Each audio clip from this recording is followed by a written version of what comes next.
नमस्कार दोस्तों, आप सभी का मेरे YouTube चैनल में स्वागत है। दोस्तों, आज हम बात करेंगे Coal India Limited management training MT online form के बारे में, जो 1050 पोस्ट के लिए आवेदन मांगी गई है। दोस्तों, पहले तो हम इसका कोल इंडिया लिमिटेड के बारे में बात करेंगे। इसका मेन मोटो है पर्यावरण की सुरक्षा हमारे लिए एक महत्वपूर्ण है, जिसमें दीर्घकालिक विकास के उपकरण के लिए राष्ट्र की ऊर्जा आकांक्षाओं की पूर्ति के लिए प्रतिबद्ध किया गया है। पर्यावरण की सुरक्षा हमारे लिए एक महत्वपूर्ण विषय माना जाता है। तो हम इसमें बात करेंगे हमारा लक्ष्य और संकल्पना के बारे में। तो लक्ष्य की बात करेंगे। कोल इंडिया लिमिटेड का लक्ष्य सुरक्षा, संरक्षण एवं गुणवत्ता को सम्यक प्रतिष्ठा प्रदान करते हुए दक्षतापूर्वक और मितव्ययिता के साथ पर्यावरण के अनुकूल योजनाबद्ध परिणाम में कोयला एवं कोयला उत्पादक का उत्पादन एवं वितरण करना है।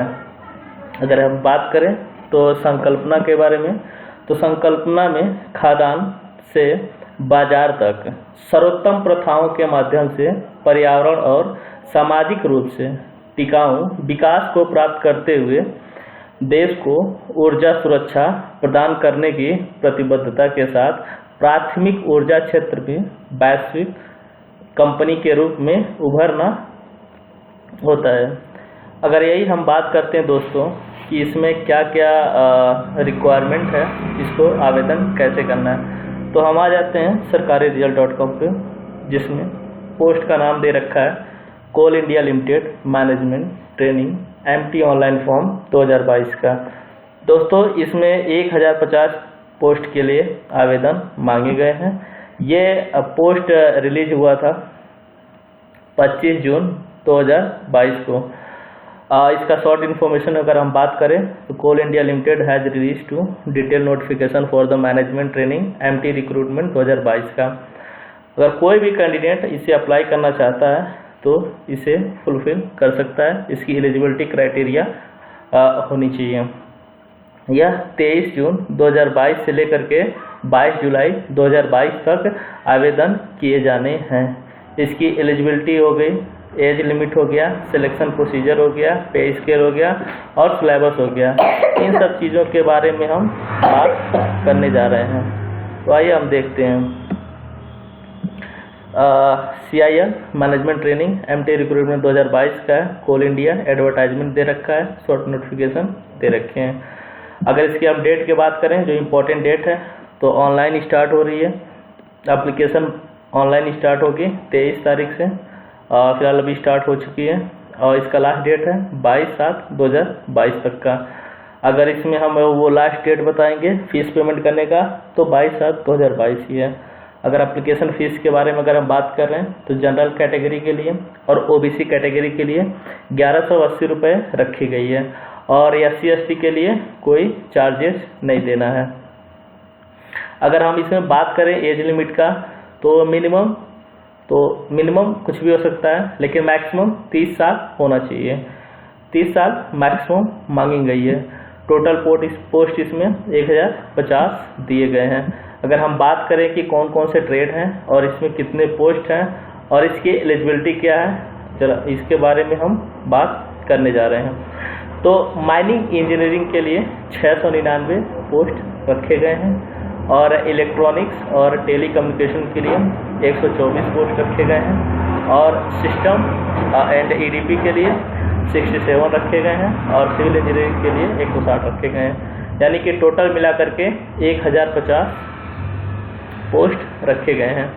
अगर बात कर रहे हैं हम एलिजिबिलिटी क्राइटेरिया की, तो इंजीनियरिंग डिग्री होनी चाहिए, जिसमें बैचलर इंजीनियरिंग होनी चाहिए या बैचलर ऑफ टेक्नोलॉजी होना चाहिए या फिर बैचलर ऑफ साइंस होनी चाहिए इस ब्रांच में, विथ 60% मार्क्स के साथ होना कंपलसरी है। SC/ST के लिए 55% मार्क्स होना कंपलसरी है। बाकी और हम डिटेल की बात कर रहे हैं, इसको ऑनलाइन कैसे करना है। चलिए हम नोटिफिकेशन की बात करते हैं। नोटिफिकेशन में क्या कहा जा रहा है, तो आइए हम नोटिफिकेशन की बात करते हैं।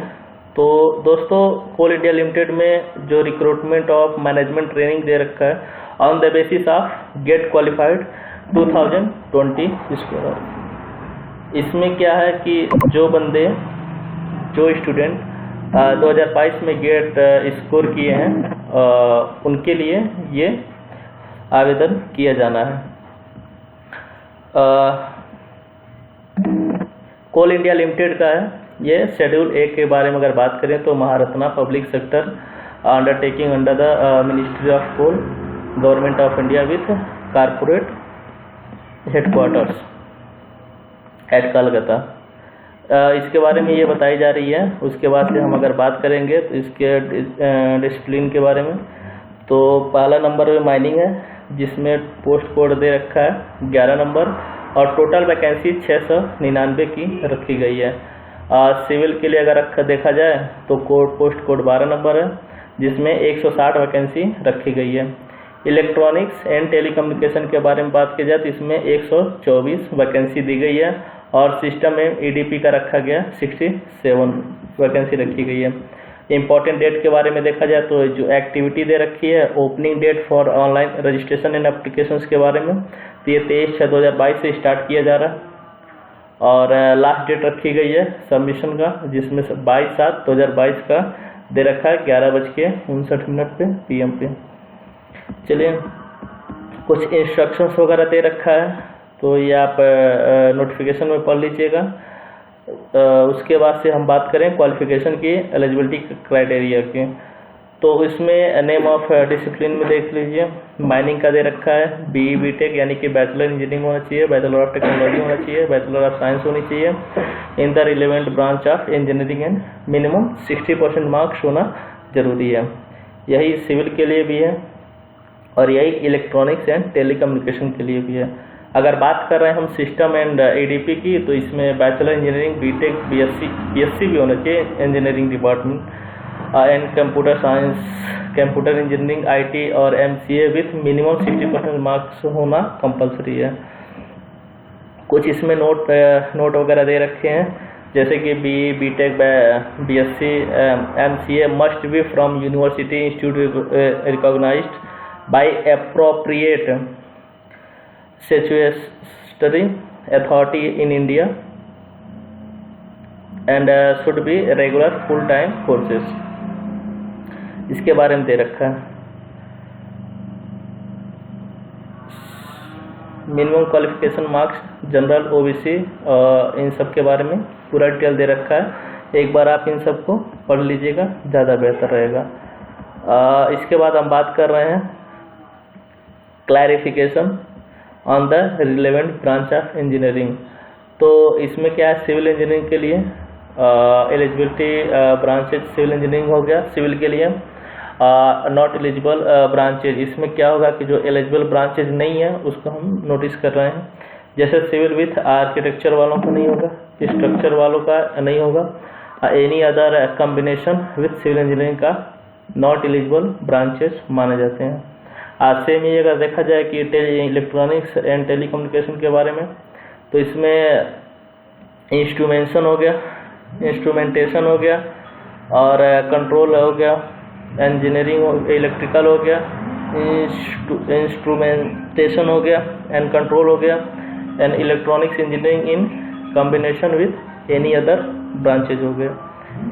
तो दोस्तों हम और आगे बात करते हैं टेंटेटिव वैकेंसी के बारे में। तो ये टेंटेटिव वैकेंसी है, इसका मतलब इस वैकेंसी से कुछ ज़्यादा भी हो सकता है, कुछ कम भी हो सकता है। ये फाइनली वैकेंसी नहीं मानी जाती है। जिसमें माइनिंग के लिए 699 पोस्ट रखी गई है, 295 जनरल के लिए रखा गया है और 70 EWS के लिए रखा गया है और 98 SC के लिए रखा गया है, 55 ST के लिए रखा गया है और OBC NCL यानी कि नॉन क्रीमी लेयर के लिए रखा गया 181 का। बात करेंगे हम सिविल की तो 160 टोटल वैकेंसी है, जिसमें से जनरल में आपका 71 हो गया, EWS में 16 हो गया और SC में 21 हो गया, ST में 12 हो गया और OBC में 40 हो गया। अगर हम बात कर रहे हैं इलेक्ट्रॉनिक्स एंड टेलीकम्युनिकेशन के लिए तो टोटल 124 वैकेंसी है, जिसमें से 52 आपका जनरल का हो गया 52 और 12 आपका EWS का हो गया, EWS का 12 हो गया और SC के लिए 18 हो गया 18 हो गया और ST के लिए 9 हो गया और OBC के लिए 33 हो गया। अगर ये बात करें हम सिस्टम एंड EDP के लिए तो 67 हो गया आपका टोटल वैकेंसी, जिसमें से 26 आपका जनरल कैटेगरी की हो गई और 7 का पोस्ट आपका EWS के लिए हो गया, 11 SC के लिए हो गया, 5 आपका ST के लिए हो गया और 18 जो है ये OBC के लिए हो गया। बाकी इसमें और भी डिटेल्स दे रखे हैं, एक बार आप लोग जरूर इसे पढ़िए, जिससे क्या होगा ये बेसिक तरीके से समझ में आ जाएगा। इसका सिलेक्शन प्रोसीजर दे रखा है, जिसमें eligible candidate must have appeared for the graduate aptitude test in engineering, यानी कि गेट क्वालिफाई होना जरूरी है। जो स्टूडेंट गेट क्वालिफाइड है वही इस फॉर्म को अप्लाई कर सकता है, अदरवाइज नहीं कर पाएगा। बात करें हम अगर एप्लीकेशन फ़ीस के बारे में, तो इसके लिए हमने आपको पहले बता रखा था, टोटल 1180 रुपये लग रहे हैं। ये जनरल और OBC के लिए, और SC ST के लिए कोई फीस चार्ज नहीं रखा गया है। अगर हम एज लिमिट की बात करें तो अपर एज लिमिट 30 ईयर रखा गया है, और यानी कि 31 मई 2022 तक 30 साल का अगर कोई है तो वो फॉर्म अप्लाई कर सकता है, अगर नहीं है तो वो अप्लाई नहीं कर पाएगा। यानी कि 30 मई 2022 के बाद तक उसका 30 साल से ऊपर का एज हो जा रही है, या फिर वहाँ तक 30 साल के ऊपर तक का एज हो जा रही है, तो वो अप्लाई नहीं कर पाएगा। अगर हम बात करें कि age category wise age relaxation के बारे में, तो इसमें देखते हैं OBC के लिए नॉन क्रीमी लेयर के लिए 3 साल का रखा गया है, SC ST के लिए 5 साल का रखा गया है, और for the person with disability, यानी कि जनरल का अगर कोई बंदा डिसेबिलिटी में तो 10 साल का रखा गया है, OBC का है तो 13 साल का रखा गया, और SC ST का है तो 15 साल का रखा गया है। उसके बाद से अगर हम बात कर रहे हैं रिजर्वेशन एंड रिलैक्सेशन के लिए, तो एक बार आप खुद इसको पढ़ लीजिएगा। ये 40% डिसेबिलिटी और उससे ज़्यादा तो नॉर्मल मांगता है हर चीज़ में डिसेबिलिटी के लिए। तो ये सारी चीज़ें हैं, इसको आप देख सकते हैं। बाकी और भी चीज़ें हैं इसमें दे रखा है, एक बार इसको ज़रूर आप लोग पढ़िए, और इससे अगर आप अप्लाई करना चाहते हैं इसका। हाँ, अगर हम बात करें अदर डिटेल की, तो सैलरी की बात करते हैं। तो इसमें जो भी बंदा सिलेक्ट हो रहा है मैनेजमेंट ट्रेनिंग में, तो उसको 50,000 से लेकर 1,60,000 रुपये तक की सैलरी दी जाएगी, जिसमें इनिशियल बेसिक होगा 50,000 पर मंथ के लिए। यह ट्रेनिंग पीरियड में ही दिया जाएगा। ये 1 साल तक की ट्रेनिंग पीरियड होगा। अगर ट्रेनिंग को पास होने के बाद से उसकी जो सैलरी होगी वो 60,000 से लेकर के 1,80,000 तक हो जाएगा, और इनिशियल बेसिक जो होगा वो 60,000 से ही उसको देना स्टार्ट कर दी जाएगा। वो भी 1 साल तक की उसको 60,000 से सैलरी से देना शुरुआत हो जाएगा। पोस्टिंग के बारे में बता रहे हैं, तो पोस्टिंग के लिए ये एनीवेयर, कहीं भी जहाँ पे भी इसके प्लांट्स लगे हुए हैं वहाँ पे अप्लाई उनका पोस्टिंग किया जा सकता है। बाकी और भी कुछ है, एग्रीमेंट बॉन्ड वगैरह दे रखा है, इसको आप पढ़िए, ठीक है। काफ़ी सही है, बढ़िया है। अगर देखा जाए तो बहुत ही अच्छी नौकरी है। अगर कोई अप्लाई करना चाहता है तो इसे अप्लाई कर सकता है। बाकी दोस्तों, इसी पे हम अपनी वीडियो को एंड करना चाहते हैं। अगर एक बार अगर इस वीडियो को अगर आपको अच्छा लगा हो तो प्लीज़ वीडियो को लाइक करिए, शेयर करिए और हमारे चैनल को सब्सक्राइब कीजिए। धन्यवाद।